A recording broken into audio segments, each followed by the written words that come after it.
fifaliana indray no hiara-banantsika rehetra mpanaraka izao fotoana izao. Ampitomboina ho aminareo mandrakariva ny fahasoavana sy ny fiadanana avy amin'Andriamanitra Ray sy Jesosy Kristy Tompontsika. Amen.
Ry Tompo Andriamanitra Rainay io, misaotra sy midera ary manome voninahitra ny anaranao zay amin'izao ora sy fotoana izao, noho ny fitiavanao sy ny indrafonao ampitoerinao amin'ny isam-batan'olona ka anananay tombonandro avelomana ahafahanay midera sy mankalaza ary manome voninahitra anao.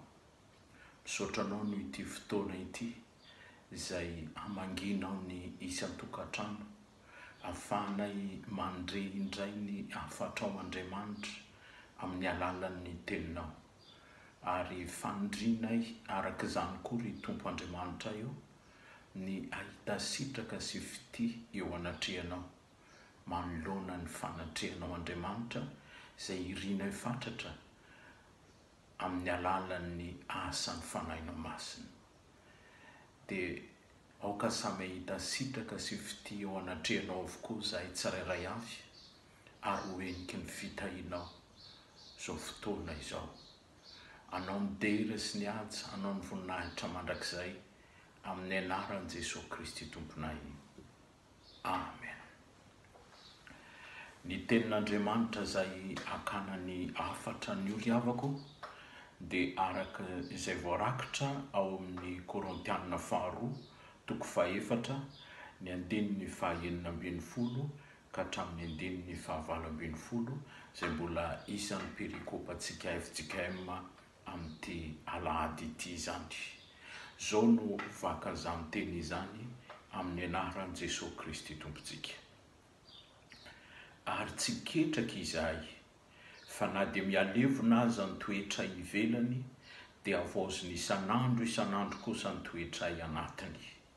Fa ny fahorianay maivana izay vetivety foana dia mainka miasa fatratra indrindra ka mahatanteraka voninahitra mavesatra maharitra mandrakizay ho anay.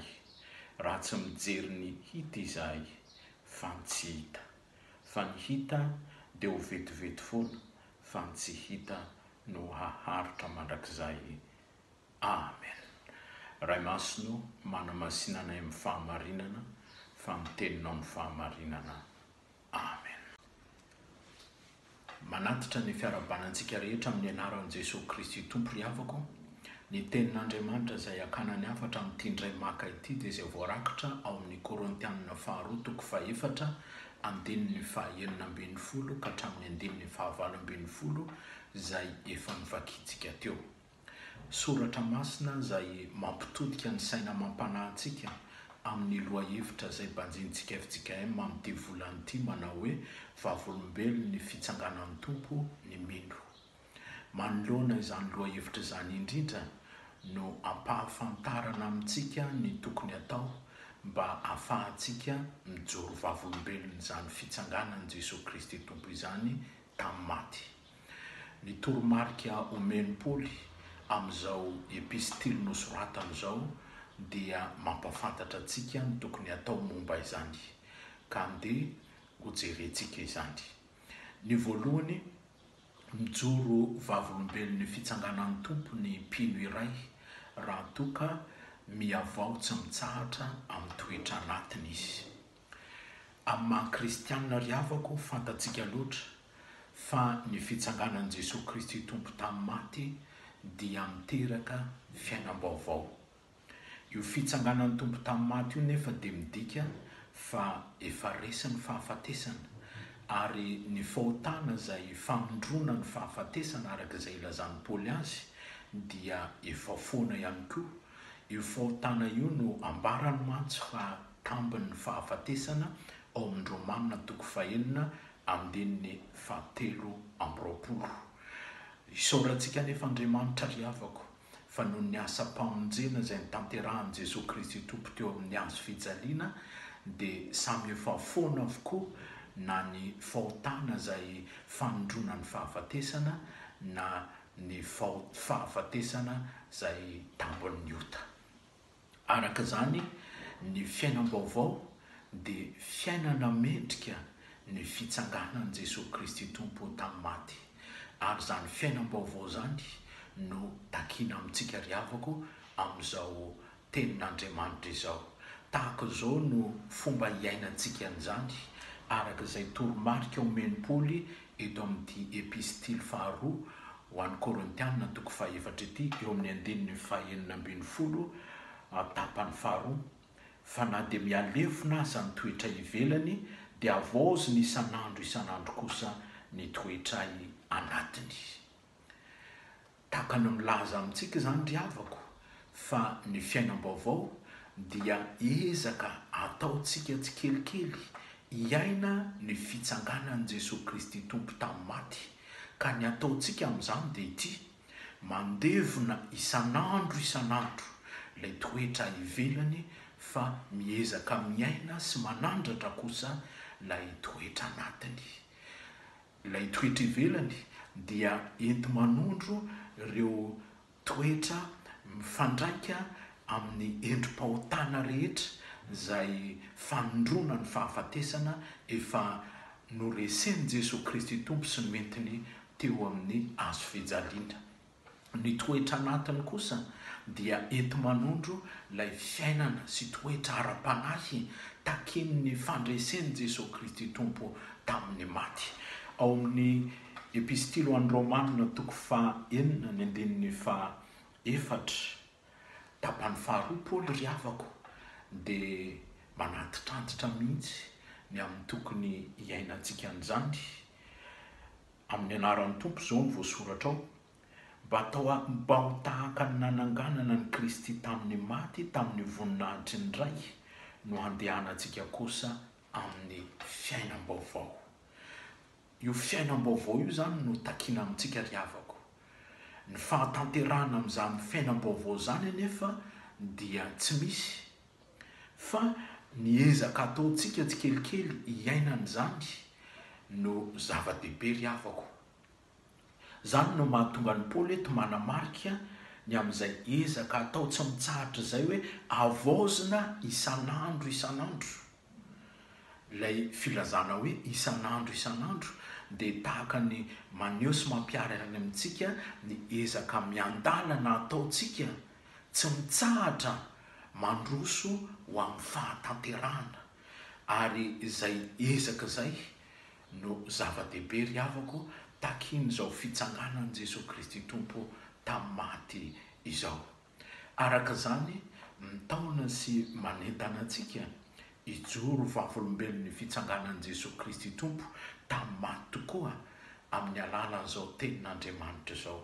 Antitranterina fa ny fiainam-baovao no takina amin'izany.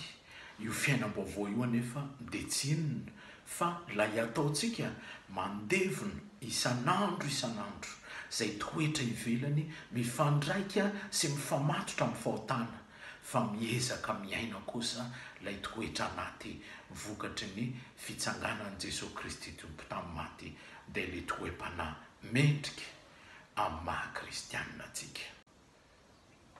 Ny faharoa, mijoro vavolombelon'ny fitsanganan'ny tompo tamin'ny maty isika mpino, raha toka ny zava-kendrentsika dia mifantoka amin'izay tsy hita. misy firehana filozofika iray diso fantatsika loatra atao hoe metafizika izay midika hoe ny ankoatra n'izao hitany maso izao ny ankoatra ny azo tsapaitanana na materialy fizika zany. Io firehana io dia mifandraika mihitsy amin'izay tiany Paoly atongavana eto amin'ity soratra masina ity, satria izao ry havako, ny tsy hita dia ento manondro na manasokajy ny amin'Andriamanitra na le lafiny ara-panahy. Raha ny mifanohitra amin'izay ny hita dia ento milaza ilay lafiny ara-nofo materialy azo tsapaitanana. Manoloana an'izany dia mitaona antsika ny soratra masina ampifantoka ny zava-kendrentsika objectif amin'ilay tsy hita maso dia ny amin'Andriamanitra sy le lafiny ara-panahy. Inona ny antony ry havako? Mamaly an'izay antony izay i Paoly eto amin'ity 19 ity tapany faharoa manao hoe fa ny hita dia ho vetivety foana fa ny tsy hita no haharitra mandrakizay. Izay toetra eto manasokajy ny tsy hita izay ny ao amin'Andriamanitra le lafiny ara-panahy voalazan'i Paoly hoe haharitra mandrakizay. Izay no antony hitaomana antsika hisafidy izay zava-kendrena hoe tsy hita maso izay. Manazava antsika ny amin'ny izay tsara ho fantatra manoloana an'izany soratra masina izany ny filazantsarany Lioka 12 izay mitantara amintsika tamin'ny fanoharana nataon'i Jesosy Kristy Tompo. Mitantara amintsika lehilahy manan-karena anankiray voalaza fa navokatra be, dia izao no nambarany eo amin'ny 20 sy ny 7 sy izay nasetrin'Andriamanitra n'izany fanambarana izany eo amin'ny 20. Hoy izy, izao no ataoko, andrava ny trano fitehirizako ao ka anao izay lehibe be kokoa, ary ao no amoriko ny variko rehetra sy ny fananako. Dia ilaza amin'ny fanahiko aho hoe ry fanahy eo, manana fananana be voatahiry amin'ny taona maro ianao, mitsahara, mihinana, misotro, mifalia. Fa Andriamanitra kosa nanao taminy hoe ry adala, anio alina no alaina aminao ny fanahinao ka ho aniza izay zavatra noharianao. Hitantsika amin'izany ry havako fa asehon'ny soratra masina eto fa ilay maharitra mandrakizay no tokony ifantohan'ny zava-kendrentsika. Tsy tahaka n'ity lehilahy izay voalazan'i Jesosy Kristy Tompo amin'ny fanoharany ity izay nampifantoka ny zava-kendreny tamin'ny lafiny materialy sy azo tsapaitanana, ilay lafiny ara-nofo dia ilay fananana be ka nahatongazany teny manao hoe mitsahara, mihinana, misotro ary mifalia. Tsy izany ny takian'Andriamanitra amintsika ry havako, satria izany zavatra izany dia mandalo ihany ao anatin'ny fotoana voafetra izany. Fa izay tokony kendrentsika dia ilay maharitra mandrakizay. Ilay maharitra mandrakizay nefa tsy hitantsika raha tsy ao amin'ilay tsy hita voalazan'i Paoly eto, dia izay tsy hita eto manasokajy ny amin'Andriamanitra sy ilay lafiny ara-panahy. Izany nahatonga an'i Jesosy ry havako ao amin'ny Matthieu 9 ny 7 ka hatramin'ny 20 ny teny manao hoe amin'ny anaran'ny Tompo, aza miharihariana ho anareo ety an-tany izay misy kalalao sy arafesina manemba, sady misy mpangalatra manamo trano sy mangalatra. Fa miharihariana ho anareo any an-danitra izay tsy misy kalalao na arafesina manimba, sady tsy misy mpangalatra manamo trano na mangalatra. Fa izay toerany harenao dia ho aniko ny fonao. Hitantsika amin'izany ambaran'i Jesosy Kristy Tompo izany fa raha ny lafiny materialy sy izay azo tsapaitanana, lafiny ara-nofo ilay sokajy hita maso no anorenantsika ny fontsika, dia izao ny zavatra tadidio, vetivety ihany izany ary mandalo ihany izany ry havako. Izay no antony hitaomana antsika ampifantoka ny zava-kendrentsika amin'ilay tsy hita maso dia ny amin'Andriamanitra sy ilay lafiny ara-panahy, satria io no maharitra mandrakizay ry havako. Misy fifaliana, misy firavoravona tahaka n'ilay lehilahy-mpanan-karena izay voalaza teo, hitatsika sy iainantsika amin'ny alalan'ny zavatra hita maso sy azo tsapahitanana amin'ny lafiny aranofo, saingy izao ny zavatra tadidio anatina fotoana voafetra izany, ao anatin'ny ora vitsy izany. Fa ilay maharitra mandrakizay kosa dia fifaliana tsy misy fahataperany, fiainana tsy misy fahataperany. Zany no teny Jesosy Kristy Tompo ambara ry havako, ary antitretra terin'ny Paoly eto amin'ity Korintianina faharoa toko faha-efatra andininy fahavalo ambin'ny folo ity, raha nampita izy ny fahasamihafaniny atao hoe hita maso sy ny tsy hita maso. Araka izany miantso antsika zany ry havako hibanjina ampifantoka ny zava-kendrentsika amin'ilay tsy hita maso. Eto manondro an' Jesosy Kristy Tompo moa ry havako. Zay no mahatonga ny soratra masina amin'ny taonantsika hoe mijery an' Jesosy Kristy Tompontsika, ilay tompony finoantsika sy mpanefa azy, ka mampahery antsika araka izany mba aizantsika mifidy sy mifantoka amin'ny zava-kendrena ao amin'Andriamanitra sy lafiny ara-panahy io.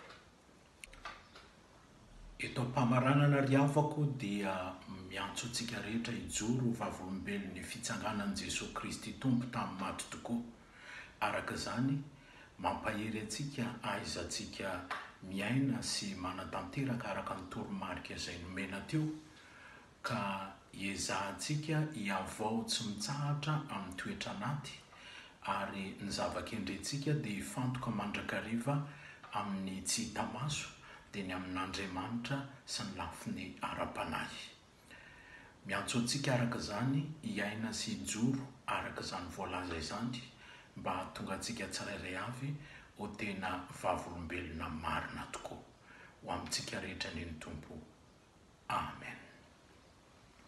Hivavaka isika ry havako. Misaotra anao izay ry Tompo Andriamanitra eo noho ny teninao, nampahafantaranao anay ny amin'izay tokony ataonay manoloana ny fijoroana vavolombelona andrasana aminay tamin'ny fitsanganan'i Jesosy Kristy Tompo tamin'ny maty. Mankasitraka anao tamin'izany satria nampahafantaranao anay fa tokony hiavao isan'andro amin'ny toetranay anatiny izahay, ka tsy anomevahana velively fa andevona kosa ny toetra ivelany. Miantso anay koa ianao mba ampifantoka ny zava-kendrenay amin'ny tsy hita maso dia ny aminao Andriamanitra sy ny lafiny ara-panahy, satria izany no mampiseho sy mampiharihary fa tena vavolombelona marina tokoa izahay. Indreto izay maneho ny fahavononanay hiaina sy ankatony teninao, ary hijoro vavolombelona araka izay andrasanao aminay tokoa manoloana ny fitsanganan'i Jesosy Kristy Tompo tamin'ny maty. Mamindra fo aminay kosa raha tokany tsy mifanaraka amin'izany no nataonay, ary aoka mela heloka dia mela heloka ianao manoloana ny fahotanay izay fanondrona ny fahafatesana noho ny amin'i Jesosy Kristy Tompo izay efa nanavitra anay teo amin'ny hazo fijaliana ka nazahoanay fanavotana sy famonjena. Tanterao amin'ny isam-batan'olona sy ny isan-tokantrano ny teninao manao hoe noho ny anarako dia hononiko ny fahatezerako, ary mba hiderana dia manindro fony aminao aho. Misaotra indrindra Ray Malalo noho ny alehibe ny fitiavanao ao amin'i Jesosy Kristy Tompo mpamonjy anay.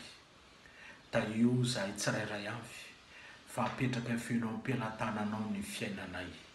Taio ny asanao Andriamanitra, ny fijoroan'ny fiangonana vavolombelona eo anivon'izao tontolo izao, fijoroana vavolombelona manoloana ny fitsanganan'i Jesosy Kristy Tompo tamin'ny maty, ka hiandrasana ny fiangonana sy ny kristianina rehetra ao aminy, hiavao isan'andro amin'ny toe-panahy anaty, sy ampifantoka ny zava-kendreny amin'ilay tsy hita maso dia ianao Andriamanitra sy ny lafiny ara-panahy.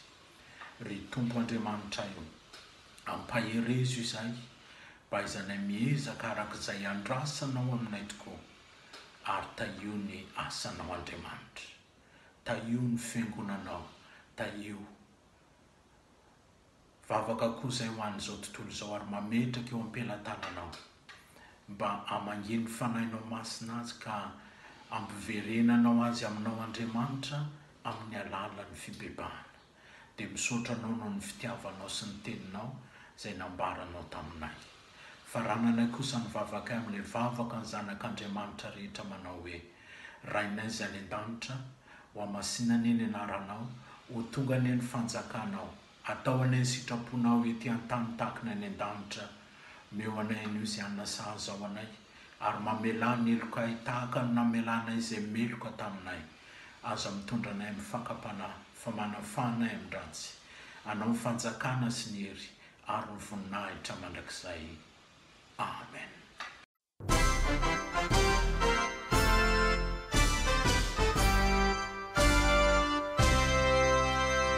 Uvamulubelo nau Naiza nualea Zai nufanirina vau Sia tokulea lea Karahasa nuatau Tituku fagono nau Sia lana andau Tumpu irau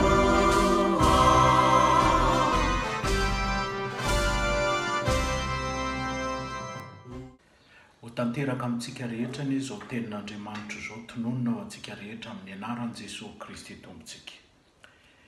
Iaino anao anie Jehova amin'ny andro fahoriana, hitondranao amin'ny avo anie ny anaran'Andriamanitra Jakoba, ahatonga famonjena ho anao avy amin'ny fitoerana masina anie izy ary hanohona anao. Hanome anao araka ny fonao anie izy ary hahatanteraka ny fisainanao rehetra. Dia ho an'Andriamanitra irery ny voninahitra amin'ny anaran'ny Ray sy ny Zanaka ary ny fanahy masina. Amen.